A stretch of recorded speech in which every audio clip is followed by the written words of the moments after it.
நாங்கள் இருக்கிற இப்ப கரண்ட் ஜெனரேஷன் வந்து டெக்னாலஜி வந்து எங்களை வேற துறையில் எடுத்து செல்கின்றது.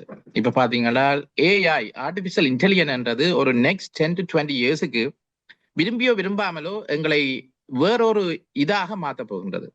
அப்ப நெக்ஸ்ட் 10 to 20 இயர்ஸ் எஜுகேஷன் வந்து வித்தியாசமா இருக்க வேண்டும். கடந்த 20 வருஷ படிப்புகள் மட்டும் கம்ப்ளீட்லி டிரான்ஸ்ஃபார்ம் பண்ணி வேற லெவல்ல நாங்கள் எங்கள் மாணவர்களை எங்கள் நெக்ஸ்ட் 10 to 20 இயர்ஸ் ஜெனரேஷனை மாற்ற வேண்டும். மாத்தினாத்தான் நாங்களும் ஸ்மார்ட் நெக்ஸ்ட் ஜெனரேஷன் வர ஹியூமன் வந்து ஸ்மார்ட்டராக இருக்கும். ஸ்மார்ட்டராக இருந்தா தான் அந்த ஏஐ ஆர்டிபிஷியல் இன்டெலிஜென்ஸ் உலக காலத்தில் எங்கள் ஜெனரேஷன் சர்வைவ் பண்ணக்கூடியதாக இருக்கும். அப்ப ஸ்ரீலங்கா வந்து இப்ப ரீஃபார்ம் பண்ணுவதற்கு செய்து கொண்டிருக்கிறார்கள். எப்படி இந்த எஜுகேஷனை ரீஃபார்ம் பண்ணணும் என்றது பார்த்து கொண்டிருக்கிறார்கள். அதைத்தான் நாங்களும் யூகேல கூடி நாங்கள் அதை பார்த்து கொண்டிருக்கின்றோம். எப்படி இந்த next 10 to 20 years education reform பண்ணுவது என்பது.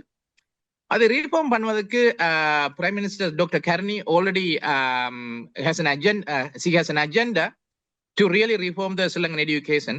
And அந்த அஜெண்டாவில் என்ன இது போக்கஸ் என்றால் எப்படி ஒரு அகடமிக் எக்ஸலண்டை எப்படி கிரியேட் பண்ணுவது, அதாவது படிப்பில் எப்படி stem science technology engineering mathematics அந்த ஸ்கில்லை ஏர்லி ஆன் எங்களோட மாணவர்களுக்கு எங்கள் மக்களுக்கு எங்கள் பிள்ளைகளுக்கு எப்படி கொண்டு வருவது. ஏனென்றால் மேத்தமெட்டிக்ஸ் ஸ்கில் வந்து ஏர்லி ஆன் வருமாக இருந்தால் உங்களோட அனலிட்டிக்கல் திங்கிங் ஸ்கில் வந்து இம்ப்ரூவ் பண்ணும்.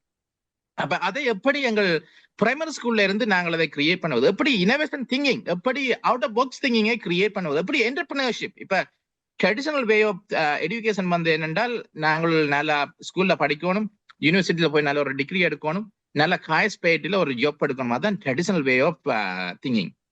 ஆனால் இந்த மாடர்ன் வே ஆஃப் திங்கிங் என்னென்றால் எப்படி நாங்கள் ஒரு கம்பெனியை கிரியேட் பண்ணி, எப்படி நாங்களும் ஒரு சிஇஓ வந்து, எப்படி நாங்கள் ஜாப் ஆப்பர்ச்சுனிட்டியை கிரியேட் பண்ணி, எப்படி நாங்கள் இந்த உலகத்துக்கு இந்த சொசைட்டிக்கு நாங்கள் எப்படி கண்ட்ரிபியூட் பண்ணுவது என்பது அந்த லேட்டஸ்ட் திங்கிங்.